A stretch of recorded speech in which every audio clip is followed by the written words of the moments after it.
તમે પહેલી બેન્ચમાં બેસતા હતા કે બેક બેન્ચર હતા? તમને કહું, હું પહેલી બેન્ચમાં નહોતો બેસતો કે બેક બેન્ચરે નહોતો.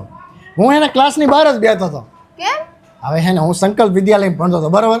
અને અમારી સ્કૂલમાં એક અંગ્રેજીના સાહેબ હતા. તે અંગ્રેજીના સાહેબ ક્લાસમાં આવ્યા અને ખબર નહીં એમને માથું દુખતું હોય કે તાવ આવ્યો કે કોઈ પણ ફેમિલી પ્રોબ્લેમ હોય, સાહેબ આવીને ટેબલ ઉપર આવી તો માથું નાખીને સૂઈ ગયા. અને માથું નાખીને સૂઈ ગયા તો હું ક્લાસમાં તોફાની વિદ્યાર્થી હતો, તો હું ચિંગમ ખાતો હતો. અને મેં ચિંગમ 3 કલાકથી ચાઈને એવી રગદોડી નાખી હતી ને, પછી સાહેબના માથામાં જઈને આમ આમ આમ અમે ચોપડી દીધી. બીજા દિવસે સાહેબ ટાલીઓ થઈને આવ્યા. તે સાહેબ ટાલીઓ થઈને આવ્યા ને પછી સાહેબનું નામ મારા લીધે ક્લાસમાં ભૂરીઓ ટાલીઓ પડી ગયું. અને બધા શિક્ષકો રહ્યા ને એ મને મોસ્ટ પપ્પા શિક્ષક જ છે.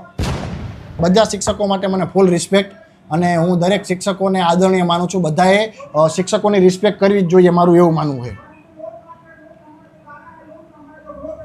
કઈ સ્કૂલમાં ભણાવે તમારા પપ્પા? સંકલ્પ વિદ્યાલયમાં.